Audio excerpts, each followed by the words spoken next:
Hey everyone, welcome.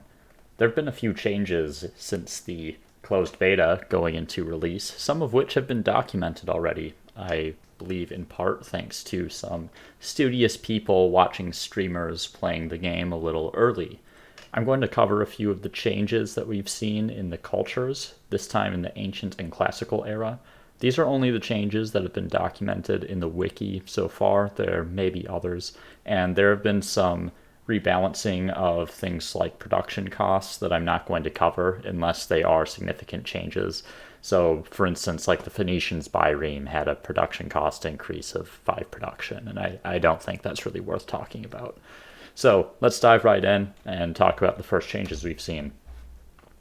First, we have the Assyrians, and the Assyrians are a culture I ragged on a lot before. So the legacy trait in the closed beta was that it provided +1 land movement speed. This now provides +1 land movement speed and +5 combat strength bonus when ransacking with your army. This has two major impacts for the Assyrians. The first is that it combines well with their emblematic unit, which gains extra money from ransacking. So you can run around with your horses and ransack enemy outposts even faster. The second is that it also provides a natural transition into the Goths in the classical era, who have also received some changes, but have retained their combat strength bonuses when ransacking. Their emblematic unit, the Horse Raider, doesn't seem to have any obvious changes, but there is now more definition on the Pillager trait, and that specifies that ransacking generates an additional plus 10% money per Pillager unit.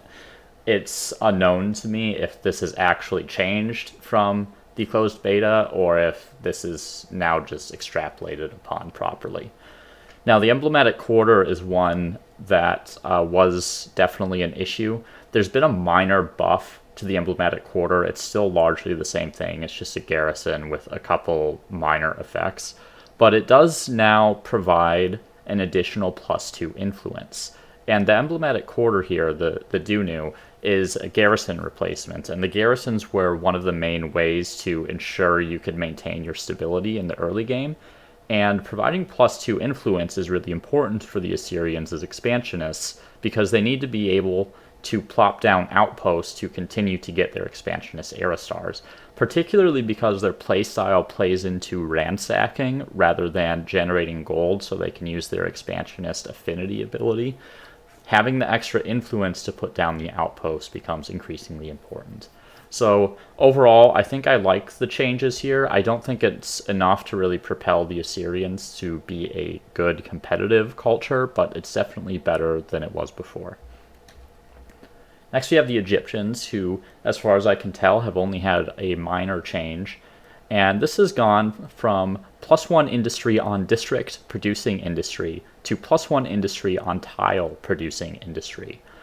Importantly, I think the +1 industry on tile, when it says tile, it includes tiles that have districts on them, I believe. But we'll have to play around with that in game.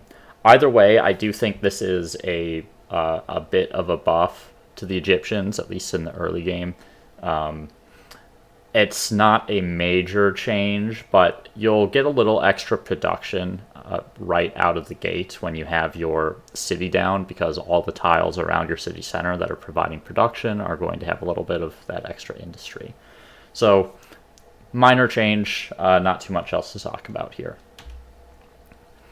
Harppans have had a similar change, which is going from +1 food on district producing food to +1 food on tile producing food. Again, this puts it in a similar position to the Egyptians, where you're going to be able to produce a little bit of extra food based on the tiles that you have. The runner, there hasn't been an obvious change, but there is now the specific text that the runners will generate +10 money per unit in the army. That is per runner unit or any other unit that has the Discoverer trait when they're collecting curiosities. So if you have 4 of these in an army, you'll get +40 money. The emblematic quarter has actually seen a bit of a change here. Previously, basically the advantage of it was that it was considered a river tile, and it gave +1 food on neighboring food producing districts. Now it provides a little bit more base food, and it actually just provides +3 food per adjacent farmers' quarters. And I actually think this is better overall. The +1 food on neighbor producing food wasn't that big of a deal, to be honest. You mostly built it for being considered a river tile and the farmer's quarter adjacency bonuses anyway. So this is probably a change for the better, in my opinion. The emblematic quarter here was a bit of an odd spot. So next are the Hittites. This is pretty minor. There was a minor change to their emblematic units production cost as well, but nothing major. The only real change I could spot here is that the Awari now has the added text is fortified. So presumably that means the Awari is going to function like a garrison, except outside of your city's borders. So if you put a unit on it, you can hide in your Awari and get the benefit from fortification against enemies that are trying to attack you. So pretty minor change. Now the Mycenaeans, on the other hand, are a culture that has seen a fair number of changes. Previously in the closed beta, the Mycenaeans' legacy trait modified the unit industry cost by -25% and gave the +25 experience on creating unit on city and outpost. On release, this has been changed to modifying unit industry cost by -20%. So a change of 5 percentage points that is not in the Mycenaeans' favor. However, the Promachoi has had its production cost significantly reduced from 170 to 135 production cost. So although you lose a little bit of that production from the legacy trait, 35 production is quite substantial. And then on top of that, Mycenaeans have had a significant buff to their emblematic quarter as well, which, in my opinion, probably makes it the best emblematic garrison that we've seen.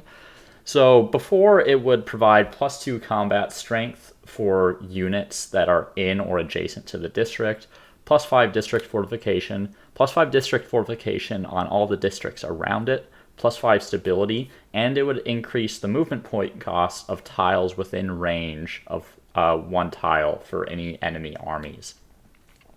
Now, instead of providing district fortification on neighbors, it is simply providing +20 district fortification on itself. Interestingly, it also provides +3 industry. Really importantly, it provides +15 stability. And it has been buffed from +2 combat strength to +3 combat strength for units in or adjacent to the district, and it's retains the increased movement point cost for hostiles that are adjacent to it. This is actually really good. The issues with stability in the early game after you get out a lot of quarters can be pretty easily resolved by building a few of these. Each of these, once you have the upgrade that increases the garrison stability by an additional +5, is going to mean that these quarters are now supporting 2 other quarters each, in addition to the other benefits that they provide, like being a land unit spawn, a little bit of extra industry, and being a defensible position. Honestly, I think, although the unit industry costs had been nerfed slightly, I think the Mycenaeans may have been a little bit overbuffed. We'll have to wait and see how this actually plays out in the release version of the game once I can get my hand on it. But the Promachoi unit cost reduction means you can get more of them earlier. And really, between that and the legacy trait, that's all you really needed to make the Mycenaeans viable, even without the Cyclopean Fortress. But now that the Cyclopean Fortress is actually worth building, I mean, unless there have been really significant changes to production in the ancient era, I think the Mycenaeans may be in competition for S tier for the ancient with these changes. So let's move on to the Nubians. So the Nubians have had a minor buff kind of across the board. So they've gone from +4 money on luxury and strategic resources to +5 money on luxury and strategic resources. This is a pretty minor buff. There weren't too many of these in the game. I agree with this buff. It'll help the Nubians reach their era stars, and overall, it's nice to have a little bit of extra money, but it's not anything that's crazy broken. The Taseti Archer has also seen an increase in combat strength from 18 to 19 combat strength, and in my opinion, the Taseti Archer was not very good to begin with, so just a little bit of extra combat strength bonus is nice to have. So next are the Olmecs. The only real change I could see here is that their emblematic unit went from 20 combat strength and 85 production to 19 combat strength and 90 production. So this is a minor nerf. I'm also uncertain about the range. The wiki currently has it listed as 3, which would be an improvement, but it's also been listed as 3 before when it's actually been 2 in the past. So I'll have to wait and see on this one. Honestly, overall, I don't think it affects the unit too much. If it is 2 range, obviously it's a bit worse now.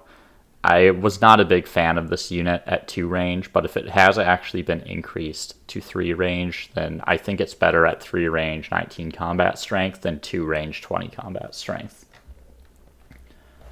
Next we have the Phoenicians, and the Phoenicians have gotten a bit of an overhaul of the legacy trait. So the legacy trait was that it would modify all constructible buyout costs by minus 20%. And what I didn't know in the beta is that this actually applied to things like population buyout or influence buyout on outposts. It wasn't just on money. However, this has been changed to +2 money per trader on release. I actually think this is a really good change. The buyout cost reduction on Phoenicians, I think, came too early in the game, and it left the Phoenicians without a reliable way to generate money to actually A, make use of the buyout cost, and B, generate the era stars that they need in the ancient era. So the +2 money per trader actually gives them a slightly more reliable way to do that. There is the issue that workers at the start of the game are generally going to be better than traders. However, the Phoenicians with the Haven, because they're going to be getting that extra growth from their harbor, might be able to support having an extra trader or 2 in their city compared to some of the other cultures. It's just a matter of actively focusing on generating money using your population, rather than just passively generating it by plopping a quarter down or something. Additionally, the Haven has the following text that's been added, which is that it acts as a farmer's quarter and market quarter for bonuses, though it doesn't say it exploits nearby tiles like a farmer's quarter or market quarter does. So usually what this means is that you're going to be getting the adjacency bonuses that farmer's quarters and market quarters get, as well as the base output of those quarters. So a slight buff to the Haven. Unfortunately, I did not see the Haven move to a different tech, which I think is the real issue with the Haven. We'll have to see how the research costs have been rebalanced, though, because the change to research may benefit the Phoenicians more than most of the other cultures in the ancient era. Next in the ancient era and last are the Zhou. This is just a pretty minor change on the Confucian school. The only real difference is that it has gone from +3 stability to providing +8 stability. So this will now support 1 additional quarter once you account for the Zhou's legacy trait. Let's move into the classical era with the Achaemenid Persians. Their legacy trait has gone from +2 city cap to +2 city cap and +10 stability on city or outpost. So on all your cities, you'll now be getting an additional +10 stability, which will support 1 additional district. However, the major change here has been the change to the emblematic quarter, the satrap's palace. Whereas before it provided all these things, really the main benefit of the satrap's palace was that it provided +3 money per number of trade routes, and it also combined really well with another culture in the next era. But for release, according to the wiki, the +3 money per trade route has been removed. I think this is going to have a pretty substantial impact on people actually wanting to play the Achaemenids. one of the best things about the Achaemenids was really their balance between a lot of different outputs.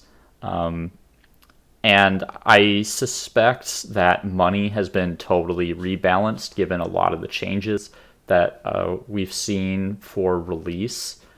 So, maybe the +5 money base is going to be more impactful, but it's going to be a lot harder to justify wanting to build this. It kind of seems like a money version of like a stupa without the +3 money per trade route. So I'm not a big fan of this change. I wish it had been, maybe nerfed to +1 money per trade route, or perhaps changed to something else rather than being removed entirely.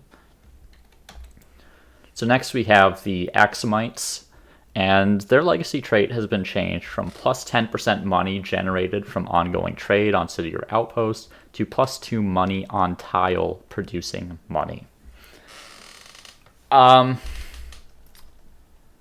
We haven't seen any tiles that have a base money output, so this is what leads me to believe that having plus output on a tile applies to tiles with districts as well.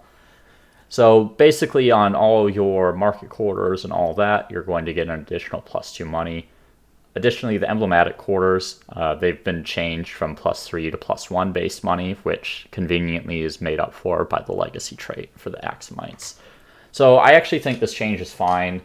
+10% money from trade was kind of unclear about how much money you were actually getting from that legacy trait. So it's a lot easier to discern the benefit of the trait here, and it also makes you a little less reliant on trade. So overall, I don't think this is too impactful. This seems more like a housekeeping change to me, but it does make market quarters a little bit more viable, which is good. So next, that puts us to the Carthaginians, which has had a major change to their legacy trait, going from modifying buyout costs by -50% to -25%. Honestly, this is probably good for the health of the game. A lot of the balance that was going on around money in particular was based entirely around the fact that the Carthaginians existed. And the Carthaginians were a culture that kind of struggled to generate money in the era they existed in, but really amped up the power of some of the future cultures.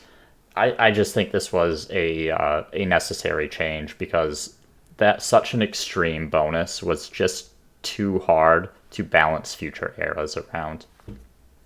There's also been a bit of a change to the war elephant, going from 325 production and a 1 population cost to 360 production and 2 population. This is a little bit more, I think, than some of the other sort of minor production changes I've noticed, and the extra population. The war elephant is still very strong, but you might build 1 or 2 less of them now. Additionally, the Kothons had some added text, which is that it acts as a farmer's quarter, maker's quarter, and market quarter for bonuses. So you're going to be getting a few extra yields whenever you build the Kothon, on top of its normal yields from being a harbor and the industry it provides from adjacent water tiles. Overall, I actually think this reduces the viability of the Carthaginians quite significantly. And what Carthage really needs is an ability to generate gold, which they still don't have. The constructibles buyout cost is still going to be very relevant, and with the removal of the buyout cost reduction from the Phoenicians, it's kind of the only way to get it for the moment.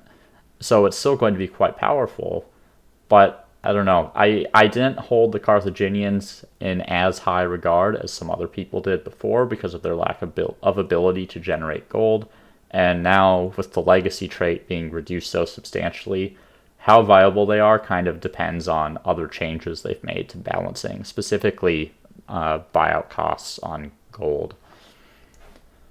So next, let's talk about the Celts, who have also had some major changes. So the legacy trait has gone from +2 food on district producing food to +2 food on farmers on city or outpost.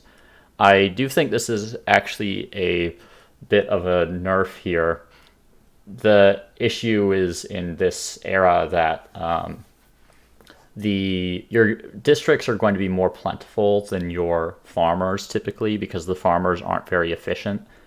Later on in the game, as you go through the eras, it may sort of negate or even be a little bit better. But the era in which you get it, the +2 food on district, is usually a little bit better. However, the major change to the Celts is the Nemetin, which is very deserved, in my opinion. It has gone from +1 food per population to +3 food per number of attached territories. This is a pretty substantial nerf.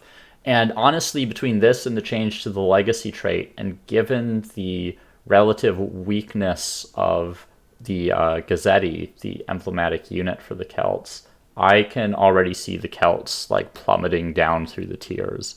You may recall I rated the Celts as an S tier in the closed beta. That's definitely not going to be the case anymore. We'll have to see what other balance changes have occurred, but I can't see the Celts being an S tier with these changes. So next we have the Goths, and the Goths have gotten a substantial buff to their legacy trait, which is +5 combat strength from ransacking on unit to +10 combat strength. Additionally, they also get +2 influence on garrisons, which is actually kind of nice. Additionally, the Tumulus, which is their emblematic quarter, now provides +2 faith per adjacent district. So if you're pursuing a religious game, you actually have a reason to build it now. Overall, I do think a buff to the Goths was warranted. Your emblematic unit, the Gothic Cavalry, you're literally going to be a T-1000 in the classical era, right? A total Terminator. You are going to sit on top of enemy outposts and just pillage them over and over, and there's nothing they're going to be able to do about it. I honestly don't think increasing to +10 from +5 combat strength was needed. I thought the +5 combat strength was sufficient. It's just that the Goths needed a little extra oomph on their emblematic quarter.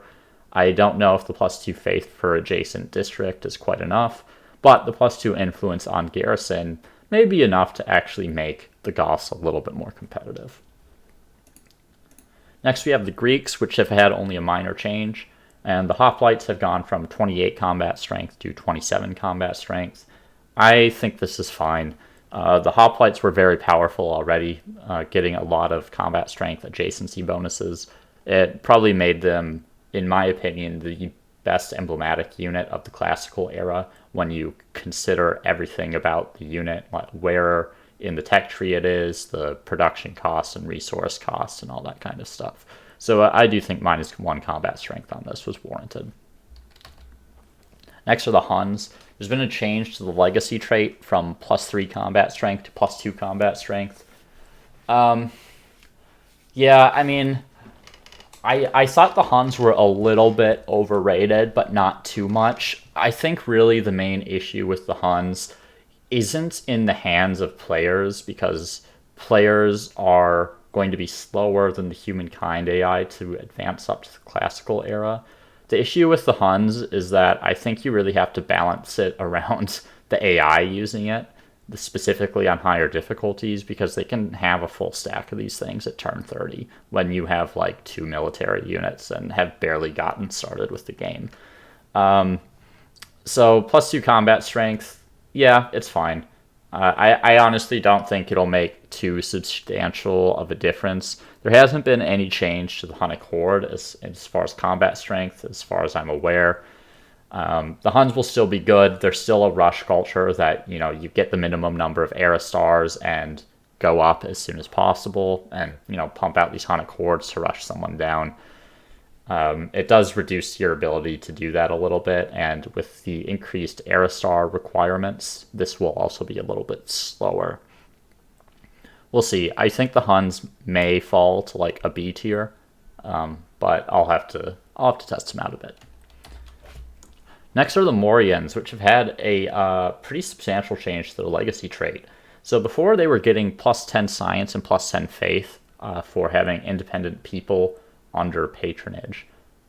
So this was actually really important for them because it made it more viable for them to get to the tech that they needed in order to get their emblematic unit out, which is a really important strength of the Marians. This has been changed to +1 influence on emblematic district and minus 10% attach outpost costs. So the change on release, I think, makes them more viable the farther in the game you are, because this science and faith per independent people under patronage was basically irrelevant after the classical era, because you will typically conquer or integrate independent people, or they'll literally just disappear off the face of the earth, right? Because they go into decline. But it did offer some pretty substantial benefits in the era in which the Morians got the legacy trait.